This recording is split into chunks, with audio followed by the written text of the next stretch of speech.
성경에는 하나님께서 우리 인간과 맺으신 약속 두 가지가 나와 있습니다. 그 약속을 성경의 언어로 언약이다, 계약이다 이렇게 얘기를 하는데요. 첫 번째 언약이 무엇이냐면 행위 언약입니다. 한 장 넘겨주시겠습니까? 이것은 말 그대로 인간의 행위, 또 사람의 노력이 많이 요구되는 언약입니다. 하나님께서 이런 아담에게는 말씀을 하셨죠. 에덴 동산 안에 있는 나무의 열매를 마음대로 먹을 수는 있지만 딱 하나, 선악을 알게 하는 나무의 열매는 먹지 말아라. 이것을 잘 지키면 에덴에서 기쁨을 누리며 살아게 될 것이다. 그러나 지키지 않을 때는 그에 따르는 대가를 치르게 된다. 반드시 죽게 될 것이다. 이렇게 말씀을 하셨습니다. 여러분, 행복의 조건이 무엇입니까? 내가 이 약속을 잘 지켜야 된다는 거예요. 내가 어떻게 하느냐에 따라 달려 있습니다. 내가 어떻게 하느냐에 따라 죽느냐 사느냐가 결정이 됩니다. 내 행위에 따라 운명이 결정됩니다. 그래서 행위 언약인 거예요. 내 행위에 따르는 약속. 그러나 지난주에 본 것처럼 두 사람은 약속을 지키지 못했죠. 먹어도 괜찮다, 안 먹어도 안 죽는다, 오히려 하나님처럼 될 것이다, 하나님이 질투가 나서 그거 못 먹게 하는 것이다. 사탄의 속임수 앞에 두 사람은 선악과를 먹어버렸고 그 행위의 결과로 인간은 나락으로 떨어지고 말았습니다. 여러분, 단 한 번의 잘못된 선택으로 이런 큰 형벌을 받아야 한다는 것이 좀 과하다는 생각이 들지 않으십니까? 저는 예전에 그런 생각을 몇 번 한 적이 있습니다. 운동 경기를 할 때도 어떤 종목은 1차 시기, 2차 시기가 있어요. 두 번 해서 둘 중에 괜찮은 성적으로 그렇게 하는 경우도 있고요. 또 우리끼리 게임을 할 때도 게임 잘 모를 수 있으니까 처음 하는 게임이면 룰을 가르쳐주고 한두 번 연습 게임을 하지 않습니까? 그 실수도 하면서 어떻게 하는지 이제 우리가 알게 되었다. 그런 연습 게임이 있는데, 그런 것처럼 한 번만 더 하나님이 기회를 주셨다면 아담과 하와는 이 실패를 타산지석으로 삼아 다시는 선악과를 안 먹었을지도 모릅니다. 하지만 하나님은 기회를 주시지 않았습니다. 왜냐하면 기회를 주신다 해도 아담 자신의 노력과 의로서는 더 이상 그 약속을 지킬 수 없는 상태가 되어버렸기 때문입니다. 이것은 깨어진 그릇이 깨어지기 전에 온전한 상태로 스스로 되돌아갈 수 없는 것과 같습니다. 어떻게 되돌릴 수 있습니까? 엎어진 물을 다시 주워 담을 수 없는 것과도 같습니다. 그래서 만약 하나님이 또 한 번의 기회를 주시면서 이 언약을 잘 지켜봐라, 너 스스로 그 깨어진 부분을 잘 메꿔봐라 라고 말씀하셨다면 그것은 곧 나는 더 이상 너를 구원해 주지 않을 거야 라고 하는 말과도 같습니다. 죄는 우리가 스스로 구원받을 수 있는 가능성이 다 사라져 버렸기 때문입니다. 그러면 깨어진 그릇이 온전해질 수 있는 방법은 하나밖에 없습니다. 하나님이 우리를 다시 빚어주시는 거예요. 그래서 맺어주신 언약이 뭐냐면 은혜 언약입니다. 이 언약에는 사람이 지켜야 할 조건은 없습니다. 인간의 행위, 노력은 필요 없고요. 하나님께서 오직 자신의 은혜로 거저 주시는 선물로 우리를 구원해 주시겠다고 하는 그 약속이에요. 은혜 언약입니다. 아담과 하와가 선악과를 먹는 이야기는 첫 번째 언약인 행위 언약이 깨어지는 내용이었다면, 오늘 함께 살펴볼 본문에는 하나님께서 인간과 은혜 언약을 맺으시는 이야기가 나옵니다.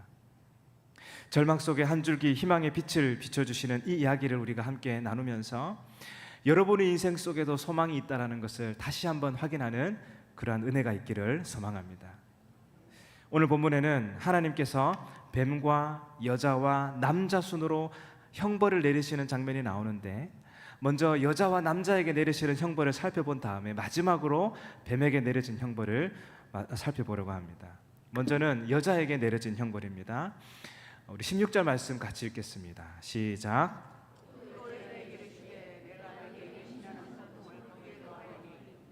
내가 수고하고 자식을 낳을 것이며 너는 남편을 원하고 남편은 너를 다스릴 것이니라 하시고, 이 말씀 안에 하나님은 두 가지의 벌을 주셔요. 첫 번째, 임신과 출산의 고통입니다.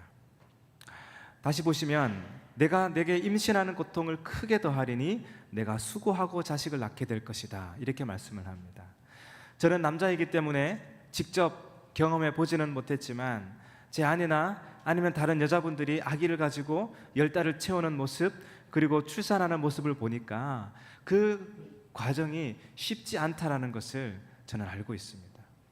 일단 임신을 하면 입덧을 하지 않습니까? 마음껏 먹고 싶어도 먹을 수 없는 괴로움이 있습니다. 음식을 보기만 해도 메스꺼움이 올라옵니다. 괴롭습니다. 뿐만 아니라 시간이 지나면 지날수록 몸무게가 불어나기 시작하고요, 몸의 체형도 바뀌기 시작합니다. 몸이 무거울수록 팔다리가 저리고 숨쉬기도 어렵습니다. 만삭이 되면 숨쉬는 게 힘들어서요, 잠을 잘 때도 오른쪽으로도 누웠다가 왼쪽으로도 누웠다가 그렇게 해야만 합니다. 그리고 결정적으로 출산할 때 얼마나 그것이 고통스러운지 모릅니다. 요즘에는 제왕절개 수술도 하고 또 유도분만하기도 하고 또 아기를 또 쉽게 낳는 분도 종종 봐요. 그렇지만 출산의 고통은 저 같은 남자들은요 다 이해할 수 없는 그러한 아픔이 있습니다. 여자들만이 알고 있는 아픔이에요. 사실 자녀를 낳는다는 것은 벌이 아니라 하나님께서 주신 축복이었습니다. 창세기 1장 28절을 보면 생육하고 번성하여 땅에 충만하라고 말씀하셨습니다.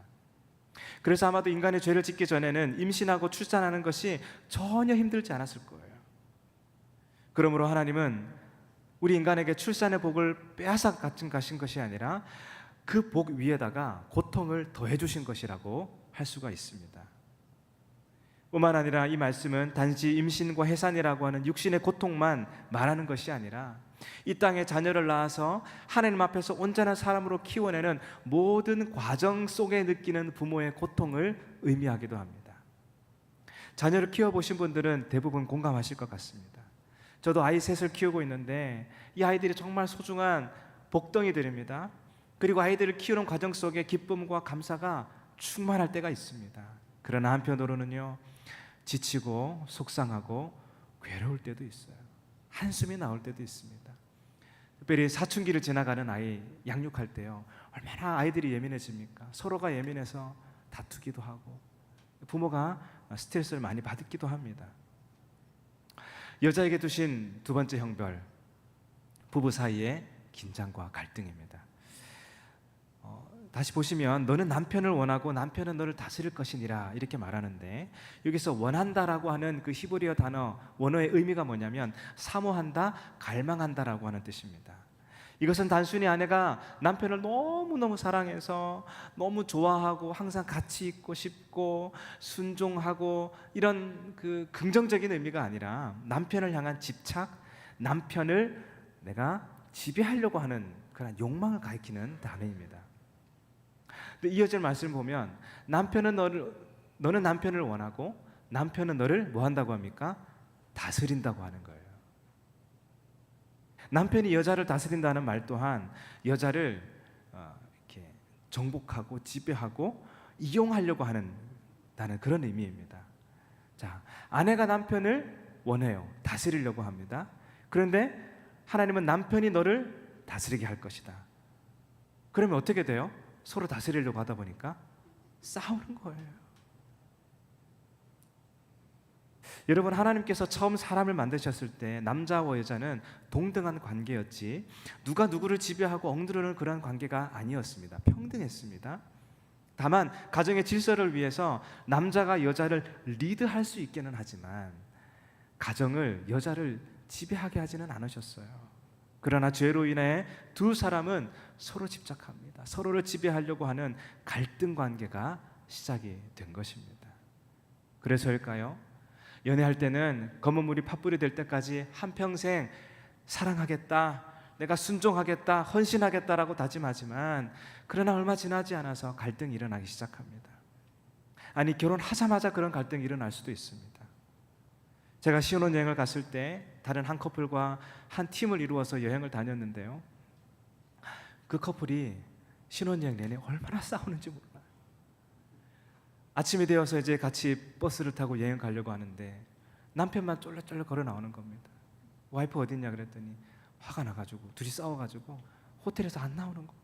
빨리 가서 데리고 나오라고. 그 며칠 사이에 서로 막 싸우고요, 돌아가면 이혼 아내 만에 막 그러더라고요. 그 옆에서 저하고 아내가 막 달래준 적이 있습니다. 이렇게 사랑해서 결혼하지만 성격도 다르고 서로를 향한 기대가 다르기 때문에 부부는 갈등합니다. 그리고 이 갈등은 부부 관계에만 그치지 않고 모든 인간 관계에서 다 경험만 할 수가 있는 것이죠. 이것이 여자에게 내려진 형벌이고요. 두 번째로 하나님은 남자에게 형벌을 내리십니다. 17절부터 19절 말씀인데 제가 읽어보겠습니다. 아담에게 이르시되 내가 내 아내의 말을 듣고 내가 내게 먹지 말라 한 나무의 열매를 먹었은즉 땅은 너로 말미암아 저주를 받고 너는 내 평생에 수고하여야 그 소산을 먹으리라. 땅이 내게 가시덤불과 엉겅퀴를 낼 것이라. 내가 먹을 것은 밭의 채소인즉 내가 흙으로 돌아갈 때까지 얼굴에 땀을 흘려야 먹을 것을 먹으리니 내가 그것에서 취함을 입었음이라. 너는 흙이니 흙으로 돌아갈 것이니라 하시니라. 17절을 다시 보시면 땅은 너로 말미암아 저주를 받는다 이렇게 말씀합니다. 보시는 것처럼 사람이 죄를 지음으로 사람만 벌을 받은 것이 아니에요. 사람 때문에 누구도 저주를 받았습니까? 땅도 저주를 받았다는 겁니다. 피조물 전체가 깨어져서 고통을 함께 겪게 되었다는 것이죠. 그래서 세계 곳곳에서 일어나고 있는 지진과 기근, 홍수, 쓰나미, 전염병 이런 것들, 우리 삶을 괴롭게 하는 것들은 다 우리 인간의 죄 때문이에요. 여러분, 지구가 몸살을 앓고 있다 그런 표현을 하지 않습니까? 왜 몸살이 났습니까? 우리 때문에 몸살이 난 거예요. 그래서 사도 바울이 이런 말을 했습니다. 피조물이 그때부터 아담과 하와가 죄를 지었을 때부터 이제까지 다 함께 탄식하며 함께 고통을 겪고 있는 것을 우리가 아느니라. 땅이 고통스러워한다는 겁니다. 지진이 일어나거나 너무 덥거나 너무 춥거나 그럴 때요, 아우 날씨가 왜 이래, 왜 이렇게 힘들어 사는 게, 그렇게 하지 마시고요, 아유 지구도 우리 때문에 함께 탄식하는구나, 고통스러워하는구나, 여러분 그렇게 생각하시면 됩니다. 땅은요 우리에게 그렇게 호락호락하지가 않아요. 우리가 원하는 대로 이루어주지 않습니다. 그래서 그 뒤에 이어지는 말씀을 보십시오. 너는 내 평생에 수고하여야 그 소산을 먹게 될 것이다. 땅이 내게 가시덤불과 엉겅퀴를 낼 것이라. 내가 흙으로 돌아갈 때까지 얼굴에 땀을 흘려야 먹을 것을 먹으리니. 여러분, 제가 몇 주 전에 노동 그 자체는 죄의 결과가 아니라 하나님의 축복이라고 말씀드린 적이 있습니다. 그래서 죄를 짓기 전에 일하는 것, 땀 흘리며 수고하는 것에는 기쁨과 성취감만 있었습니다. 아, 내가 왜 일해야 돼? 너무 힘들어. 그런 마음은 전혀 느끼지 못하는 거예요. 그러나 이제는 그런 기쁨과 성취감도 있지만 때로는 고통과 절망을 함께 경험하게 되었다는 것입니다. 열심히 일하면 그에 합당한 대우를 받고 넉넉한 삶을 살 수도 있지만, 그러나 더 많은 경우에 아무리 일을 해도요 집 한 치고 가기가 어렵습니다. 자식들 먹여 살리기에도 빠듯할 때가 많죠. 야심차게 준비해서 비즈니스를 시작했지만 사기를 당하기도 하고 빚더미에 앉기도 하고 동업자와 원수가 되기도 합니다. 직장에서 해고를 당하기도 하고 평생 모은 재산을 한 번에 다 날리기도 하고, 하루도 쉬지 않고 열심히 일을 하는데 통장에 돈이 모이기는커녕 계속 마이너스만 되는 거예요. 땅이 가시덤불과 엉겅퀴를 내서 우리를 괴롭히기 때문입니다. 그래서 먹고 사는 것이 참 힘들고 고통스러운 것이죠. 어떤 분이 이런 말을 했습니다. 산다는 것은 고통받는 것과 같다. 살다라고 하는 뜻을 가진 영어 단어 live가 있지 않습니까? 근데 이 live를 거꾸로 바꾸면요 evil이 되더라고요. 사는 것이 곧 재앙이고 고통이라는 겁니다. 여러분, 종종 사는 것이 힘들다고 느껴지십니까? 남들은 행복하게 잘 사는데 왜 나는 이렇게 힘들게 살아야만 하는가, 그런 생각이 들 때가 있겠지만, 그러나 여러분 너무 자책하지는 마시기 바랍니다. 행복해 보이는 사람이어도 내 눈에는 모든 것이 다 갖추어져서 모든 것을 누리는 사람인 것 같아 보인다 할지라도 그 사람만 알고 있는 자기만의 고통과 아픔이 있기 때문이에요. 몸은 건강한데 마음이 아픈 분이 있습니다. 돈은 많은데 몸이 아픈 분이 있어요. 재산도 있고 몸도 건강한데 부부 관계로 고통을 받고 있거나 아니면 다른 인간 관계로 가정이 깨어져서 이런저런 일들로 괴로움 속에 살아가는 사람들도 많이 있습니다. 다 저마다의 아픔이 있다라는 거예요. 우리는 흙으로 돌아갈 때까지, 죽을 때까지 이런 아픔과 수고를 경험하며 살아가게 될 것입니다. 그리고 죄로 말미암아 경험하게 될 최종적인 고통은 바로 죽음입니다. 누구도 이 고통을 피해갈 수 없어요.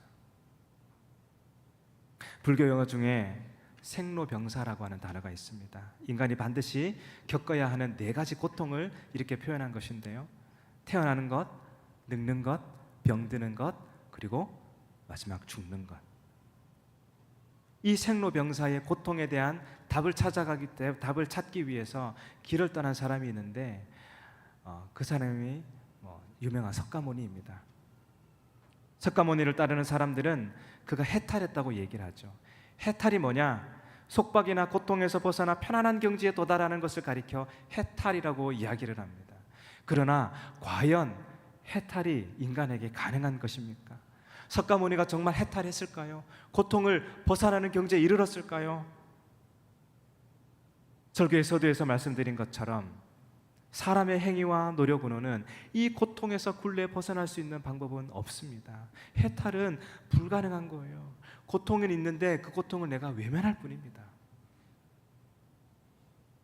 하나님이 고개를 푹 숙이고 있는 뱀과 여자와 남자에게 차례로 그들의 죄에 따르는 형벌을 내리시면서 하나님은 그러나 그 속에 인류 구원을 위한 한 줄기 희망의 빛을 살짝 비추어 주셨습니다. 뱀에게 내리신 형벌에서 우리가 그것을 발견할 수 있는데 우리 15절 말씀 함께 읽어보겠습니다. 시작.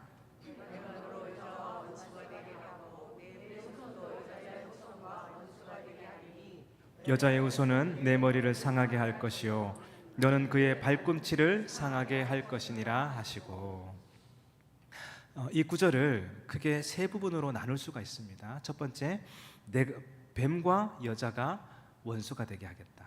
두 번째, 뱀의 후손과 여자의 후손도 원수가 되게 할 것이다. 세 번째, 여자의 후손은 뱀의 머리를 상하게 할 것이요 너는 그의 발꿈치를 상하게 할 것이다. 성경에서 사탄을 지금 뱀으로 지칭하고 있지 않습니까? 근데 사실 뱀은 하나님이 만드신 피조물이기 때문에 그 자체로는요 죄가 없어요. 하지만 사탄이 뱀의 형상으로 나타나서 인간을 유혹했기 때문에 뱀은 사탄을 상징하는 동물이 되었을 뿐입니다. 그러니까 여러분 뱀을 너무 미워하지 마시고요. 저도 뱀 되게 징그러워서 싫어하거든요. 근데 공교롭게도 저는 뱀띠입니다. 근데 제가 뱀뱀 하더라도 여러분 지금 성경에서 뱀은 사탄을 의미하는구나, 여러분 그렇게 이해하시면 돼요. 15절을 다시 보시면 뱀과 여자가 원수가 된다는 말은 이해가 되시죠? 사탄과 우리 인간은 원수가 되었습니다 이제. 근데 뱀의 후손과 여자의 후손이 또 원수가 된대요. 뱀의 후손은 누구고 여자의 후손은 누구인가? 사탄은 영적인 존재이기 때문에 자기들끼리 결혼하고 자식들을 낳고 할 수는 없습니다. 소위 자신을 따르는 똘마니들만 있을 뿐이죠. 그러므로 여기서 말하는 뱀의 후손이란 죄의 지배 아래에 있는 사람들을 가리키고, 여자의 후손은 구원을 받기로 작정된 하나님의 백성들, 좀 더 구체적으로 얘기하면 이스라엘 민족을 의미한다고 할 수가 있습니다. 그러면 궁극적으로 뱀의 머리를 상하게 할 여자의 후손은 누구를 가리킬까요? 바로 예수 그리스도를 가리킵니다. 예수님께서 뱀의 머리를 밟아 치명타를 입히신다는 거예요. 그 사건이 바로 십자가 사건입니다. 예수님의 마지막 고난과 그 십자가 사건을 그린 패션 오브 크라이스트라고 하는 영화가 있습니다. 그 영화 속에서 제가 잊지 못하는 2가지 장면이 있는데, 하나가 뭐냐면 예수님이 십자가에 달리기 전날 밤에 겟세마네 동산에 가셔서 땀이 핏방울이 되기까지 기도를 하십니다. 하나님이 주시는 소명을 받아들이는 기도, 정말 괴로움 속에서 그 기도를 하시죠. 한참 기도하신 끝에 마침내 그 소명을 받아들이시고 일어나서 첫 걸음을 떼실 때에 그 옆을 지나가고 있던 뱀 한 마리를 예수님이 머리를 콱 밟으시더라고요. 그리고 그 뱀이 치명타를 입고 꿈틀거리는 장면이 있습니다. 성경에 그 장면이 나오는 건 아니에요. 이 영화를 만든 감독이 이 창세기 3장 15절을 가지고 그렇게 표현을 해놓은 것 같았습니다. 또 한 장면은 예수님이 십자가에서 마지막 숨을 거두실 때에 그 옆에 검은 망토를 뒤집어 쓰고 있는 한 사람이 있어요. 근데 예수님이 숨을 거두실 때 그 망토를 쓴 사람이 미소를 짓는 것이 아니라 고통스럽게 비명을 지르는 장면이 나옵니다. 사탄을 의미하는데요. 예수님의 십자가 사건은 사탄이 예수님을 이긴 것이 아니라 예수님이 사탄을 이기시고 그에게 사형 선고를 내리신 결정적인 사건이라는 것을 그렇게 표현한 것입니다. 그리고 예수님은 사흘 만에 부활하심으로 예수 그리스도 안에 있는 자들은 죽지 않고 영원히 살게 될 것이라는 것을 증명해 주셨습니다. 그래서 창세기 3장 15절에는 이런 별명이 하나 붙어 있습니다. 원시복음이라고 하는 별명이에요. 최초의 복음이라는 것입니다. 우리는 아담의 죄 때문에 죽음의 고통을 피할 수 없게 되었지만, 그러나 예수님 때문에 그 죽음을 이기고 생명을 얻게 되었다는 것을 여러분 믿으시기를 바랍니다. 내 힘과 내 노력으로는, 내 행위로는 구원을 받을 수 없어요. 그래서 하나님이 마련해 주신 것이 무엇이냐? 내가 너희를 구원해 줄게. 예수 그리스도를 보내어서 아무런 조건 없이 은혜로, 선물로 우리를 구원해 주셨다라는 것입니다. 사도 바울은 그것을 이렇게 표현합니다. 그러므로 한 사람으로 말미암아 죄가 세상에 들어오고 죄로 말미암아 사망이 들어왔나니 이와 같이 모든 사람이 죄를 지었으므로 사망이 모든 사람에게 이르렀느니라. 이처럼 아담과 하와가 저지른 그 죄로 인해 우리가 받게 된 형벌을 생각하면 너무나도 속상하고 절망스럽습니다. 그 한 사람 때문에 우리가 다 죽게 되지 않았습니까? 그러나 여러분, 예수님께서 두 번째 아담이 되셔서 이 상황을 역전시키셨다라는 거예요. 로마서 5장 17절. 사람의 범죄로 말미암아 사망이 그 한 사람을 통하여 왕노릇하였은즉 더욱 은혜와 의의 선물을 넘치게 받는 자들은 한 분 예수 그리스도를 통하여 생명 안에서 왕노릇하리로다. 은혜와 의의 선물을 예수 그리스도를 통해 받게 되었다는 것이죠. 그런즉 한 범죄로 많은 사람이 정죄에 이른 것 같이 한 의로운 행위로 말미암아 많은 사람이 의롭다 하심을 받아 생명에 이르렀느니라. 우리 19절 같이 읽겠습니다. 한 사람이 순종하지 아니함으로 많은 사람이 죄인 된 것 같이 한 사람이 순종하심으로 많은 사람이 의인이 되리라. 아멘. 얼마나 놀라운 복음입니까? 그러므로 여러분, 아담이 불순종했다고 너무 속상해하지 마시고 두 번째 아담이신 예수 그리스도의 순종으로 말미암아 우리는 거저 생명 얻게 되었다는 그것에 감사하시기를 바랍니다. 말씀을 맺겠습니다. 사탄은 머리가 밟히는 치명적인 상처를 입었습니다. 숨은 아직 붙어 있는데 그러나 치명타를 입었기 때문에 더 이상 살 가능성은 없습니다. 반드시 죽습니다. 전쟁으로 비유하자면 예수님께서 우리 대신 치른 사탄과의 전쟁에서 이미 이기셨습니다. 내 힘으로 이기려고 하면 못 이겨요. 그래서 예수님이 대신 싸우신 거예요. 공식적으로 그 승리가 선포된 것입니다. 그러나 우리는 아직 그 뱀이 죽지 않고 꿈틀거리면서 여자의 후손을 위협하는 세상을 살아가고 있습니다. 우리 그리스도인들을 계속해서 넘어뜨리려고 괴롭히고 있다는 것이죠. 여러분, 우리가 세상에서 하나님의 백성으로 살아가는 것 어렵고 힘든 일입니다. 내가 예수를 믿으면 이제는 내가 꽃길을 걸을 수 있겠구나, 그렇게 생각할 수 있지만 그렇지가 않습니다. 신앙생활 열심히 하면 하나님이 나의 사업 잘 되게 해주시겠지, 열심히 믿으면 질병을 고쳐주시겠지, 건강 주시겠지. 그런데 그렇지가 않습니다. 이상하게 남들처럼 똑같이 아프고 남들처럼 똑같이 고달픈 삶이에요. 아니, 오히려 더 괴롭고 힘든 일들이 자꾸 우리의 마음을 괴롭힙니다. 살아가면 살아갈수록 내 인생의 길이 점점점 넓어지는 것이 아니라 계속 좁아집니다. 이상하다. 계속 좁은 길을 걸어가야만 합니다. 그러나 여러분, 낙심하지 마십시오. 세상은 우리를 겨우 발 뒤꿈치만 아프게 할 뿐이에요. 그들은 우리를 어떻게 할 수가 없습니다. 최종 승리는 우리에게 있습니다. 그러니 용기를 내시고 일어서시기를 바랍니다. 예수 그리스도를 바라보고 살아가시기를 바랍니다. 사도 바울이 이런 말을 했습니다. 함께 읽겠습니다. 너희가 선한데 지혜롭고 악한데 미련하기를 원하노라. 평강의 하나님께서 속히 사탄을 너희 발 아래에서 상하게 하시리라. 아멘. 이 예배를 마치고 교회 밖을 나서시면 여전히 생로병사의 고통이 우리를 기다리고 있을 것입니다. 여전히 인간 관계 때문에 여러분 갈등을 겪어야 하고, 여전히 먹고 살기 위해 몸부림치셔야 할 것입니다. 가시덤불과 엉겅퀴를 걷어내야 하고요, 자녀들과 힘겨운 줄다리기를 해야 합니다. 지치고 힘들 수 있겠지만 그래도 여러분 포기하지 마십시오. 오늘 설교의 제목처럼 우리에게는 소망이 있기 때문입니다. 누구에게 소망이 있습니까? 예수 그리스도께 있습니다. 예수님만이 우리의 소망이세요. 그래서 사람 때문에 막 괴롭고 힘들 때요, 그거에 눌리지 마시고요, 예수 그리스도를 바라보십시오. 질병이 내 몸을 엄습하고 내 몸을 아프게 하고 괴롭게 할 때에 그게 눌리지 마시고 나를 다시 살리실 예수 그리스도를 바라보시기를 바랍니다.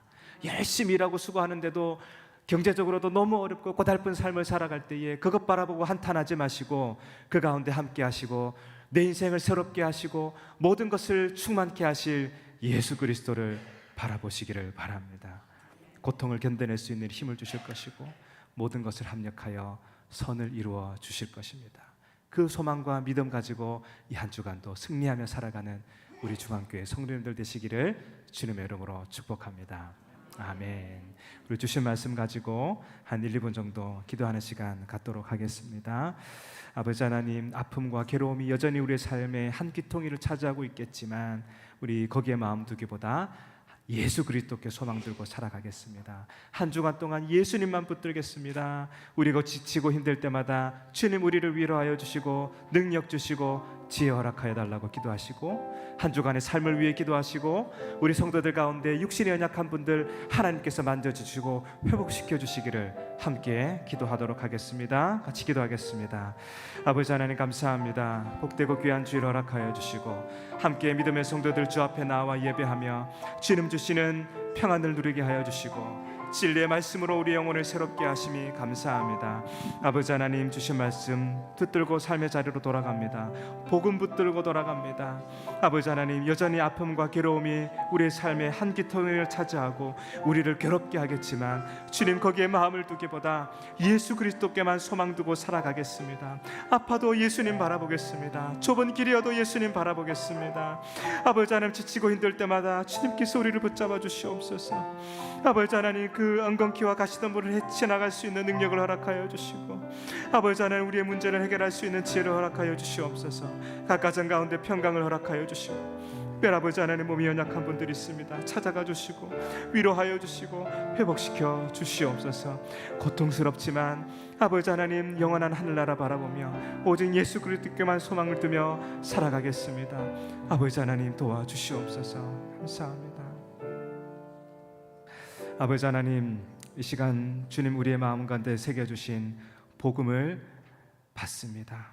아버지 하나님, 이 복음 들고 세상 가운데 나아가겠습니다. 교회 밖을 나서는 순간 여전히 아픔과 괴로움이 우리를 기다리고 있겠지만 주님 거기에 마음 두지 않고 우리의 참 소망 되신 예수 그리스도만 바라보겠습니다. 지치고 힘들 때마다 주님께서 우리를 위로하여 주시고 가시덤불과 엉겅퀴를 걷어낼 수 있는 지혜를 허락하여 주시옵소서. 수고하고 땀 흘릴 때에 주님께서 귀한 열매를 허락하여 주시고 일용할 양식으로 채워주시며 그 어떤 경우에서라도 예수로 말미암아, 예수 그리스도로 말미암아 참 평강을 누리며 살아가는 우리 모든 성도들 되게 하여 주시옵소서. 감사드리며 예수님의 이름으로 기도드리옵나이다. 아멘.